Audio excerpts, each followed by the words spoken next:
Have you ever said, I need to write a book? I have a story to tell. I bet you that story is important to the world. You may think it's a small story, but small stories have huge impact. In today's video, we'll highlight the story of David and Bathsheba.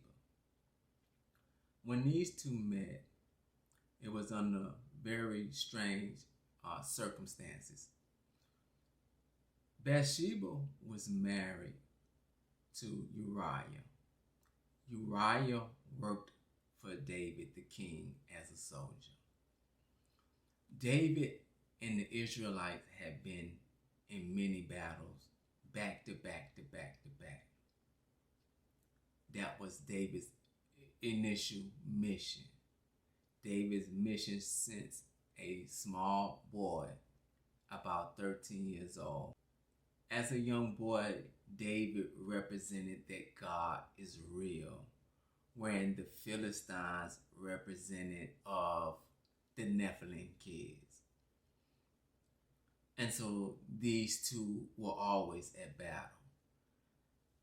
David became the king of Israel in a very peculiar way. David first became king of Judah.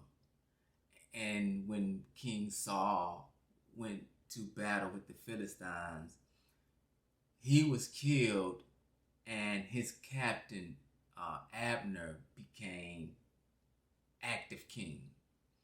And so Abner began to sleep with one of Saul's handmaids, one of Saul's concubines. And one of Saul's living children did not like that. Abner was with King Saul when David came and took the spear and the bottle of water from him, and he was supposed to be protecting Saul. And David confronted him and said, "A valiant man, why did you not protect Saul?" So there's a history here. They didn't really know each other, Abner and David. And so when Abner became the active king of Israel, and one of Saul's sons came to him and said, "Why are you sleeping with my dad's concubine?" That put him and Abner at odds. And so Abner went to David and said, "Hey, they've been wanting you to be the king anyway. I'm gonna go ahead and transfer the kingdom of Israel to you." So when David got the kingdom, now the Philistines, they saying, "Okay, you got the kingdom, we're gonna try you too. So let's go to battle." And David went to battle with them, and he inquired of God, should he go up? God said yes. He defeated the Philistines, but then they came back again. So David inquired of God again, should I go up? God said no. Make a compass behind them by the mulberry trees, and once you hear the marching in the bushes, you know that's us, and we're going to go up before you, and we're going to take them out. And you come on up, and that was how David would hear from God and obey God. And so David was fighting against many people at that time. The Syrians, the Moabites, the Ammonites. As these battles continued to take place, David came back to the kingdom to have a break, right? Future has this song, "Don't Get Too Comfortable." David came back to the kingdom to take a break. And he went up on the roof and saw Bathsheba taking a bath. Bathsheba was married to Uriah. Her and Uriah had already became one. They already had interactions, right? But now Uriah and Bathsheba, his wife, can't have these interactions because he's on the battlefield. And as men, we do that. Sometimes we neglect our wives too much and get too entangled in our work. And it causes a situation.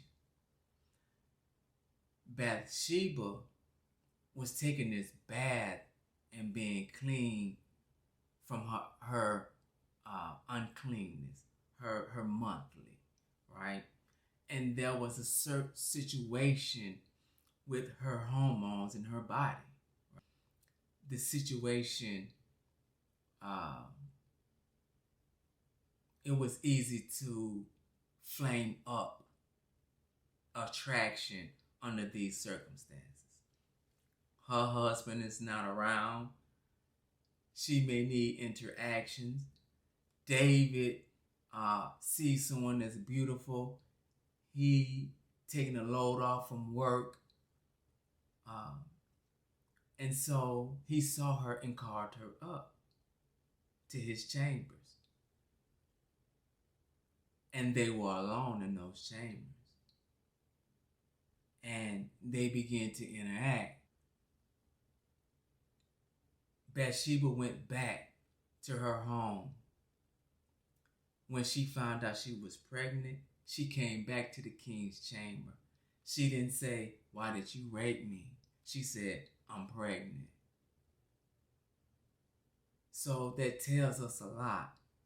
She has this line where she can go straight to the king.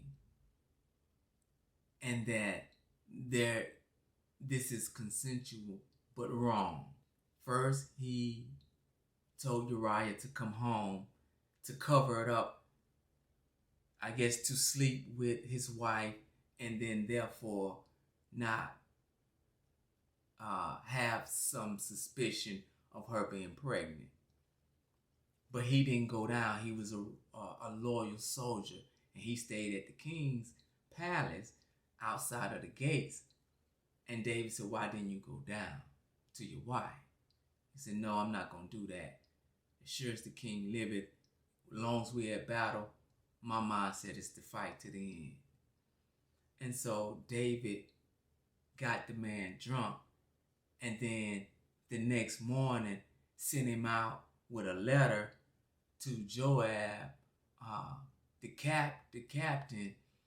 And this letter is saying, "Send Uriah to the heat of the battle." And the man has already been drinking all night. So he had a disadvantage. And he got killed. But that was David doing this intentionally to hide the fact that he had slept with Bathsheba, Uriah's wife, and he got her pregnant. So now she's pregnant, and God is not pleased. And God, through the prophet Nathan, talked with David about this situation and gave him a riddle to see his own sin and his own wrongness. And David accepted it. But the prophet said, "You're not going to die, but that son that you have, he's going to die." And David mourned and pleaded with God, fasted that God would have mercy perhaps on the child, and the child would not die. The child died.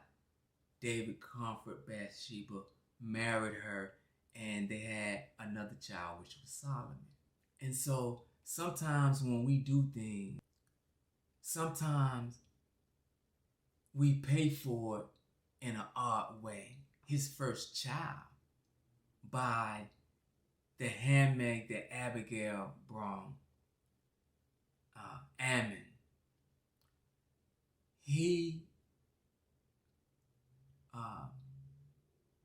David had another son by a king's daughter, the king of Geshur.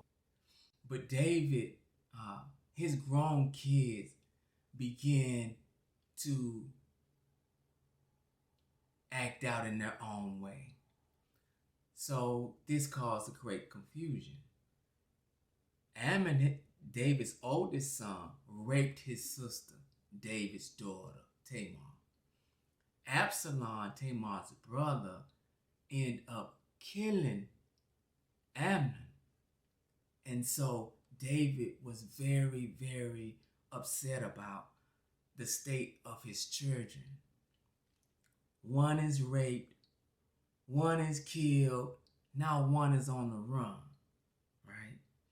Now, Absalom, he goes to his grandfather's land, where his mother is from.